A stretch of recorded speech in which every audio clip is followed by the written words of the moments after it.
আমাদের এক পাশে বসে ফ্যাসিবাদ সার্বভৌমত্ব হরণের চেষ্টা করছে, আমার আর এক পাশে মৌলবাদ যারা ক্ষমতার মোহে অন্ধ হয়ে যাওয়ার চেষ্টা করছে।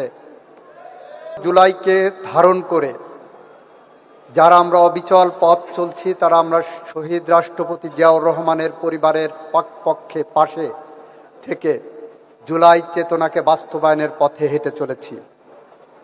বাংলাদেশ আজ দুই ভাবে বিভক্ত হয়ে গেছে জুলাইকে কেন্দ্র করে। এক ভাগ জুলাইকে নিয়ে ব্যবসা করা, বাণিজ্য করার রীতিতে নেমেছে, আর এক ভাগ জুলাই সনদকে সামনে রেখে জুলাই সনদকে বাস্তবায়ন করার জন্য ধীর গতিতে না হলেও মধ্যম গতিতে এগিয়ে চলেছে। এবং সেই ভাগ হলো আমাদের মাননীয় প্রধানমন্ত্রী তারেক রহমানের নেতৃত্বে। আমরা বলেছি দ্ব্যর্থহীনভাবে, সুস্পষ্টভাবে, আমাদের মাননীয় প্রধানমন্ত্রী তার প্রতিটা বক্তব্য বলেছেন, আমরা জুলাই সনদের প্রতিটা অনুচ্ছেদ অক্ষরে অক্ষরে পালন করতে বদ্ধপরিকর। আর এক শ্রেণী জুলাইকে নিয়ে, জুলাই সনদকে বিভ্রান্ত করার জন্য তথাকথিত গণভোটের মাধ্যমে এক ধরনের দাবি তুলেছেন।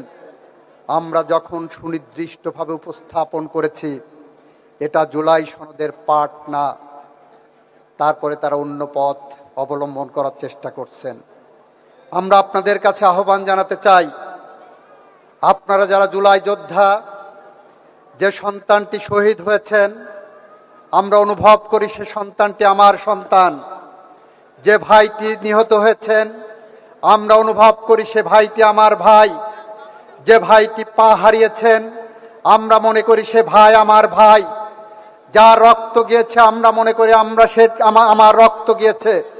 এভাবে আমরা জুলাই সনদকে ধারণ করছি, জুলাই চেতনাকে ধারণ করছি।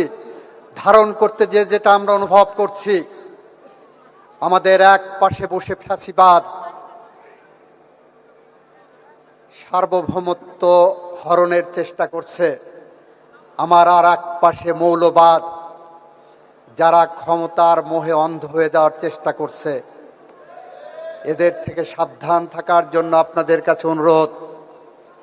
জুলাই চেতনাকে ধারণ করে জুলাই সনদকে সামনে রেখে যে কোনো বিভ্রান্তির পথ পরিহার করার জন্য আপনারা অতন্দ্র প্রহরীর মতো থাকবেন। তারেক রহমান সামনের কাতারে থেকে আমাদের যে নির্দেশনা দেবেন, মাননীয় প্রধানমন্ত্রীর দেখানো পথ জুলাইয়ের পথ, মাননীয় প্রধানমন্ত্রীর দেখানো পথ জুলাইয়ের স্বপ্ন বাস্তবায়নের পথ। আমরা সেই পথ ধরে এগিয়ে যাব। আমরা বদ্ধপরিকর প্রতিটি জুলাই হত্যাকাণ্ডের বিচার করতে, ইনশাল্লাহ আমরা সেইটা করতে সম্ভবপর হব। সেই প্রত্যয়, সেই প্রত্যাশা ব্যক্ত করে আমি আমার কথা শেষ করছি। খোদা হাফেজ। বাংলাদেশ জিন্দাবাদ। সবাইকে ধন্যবাদ। সবার আগে বাংলাদেশ, সবার আগে বাংলাদেশ। আসসালামু আলাইকুম।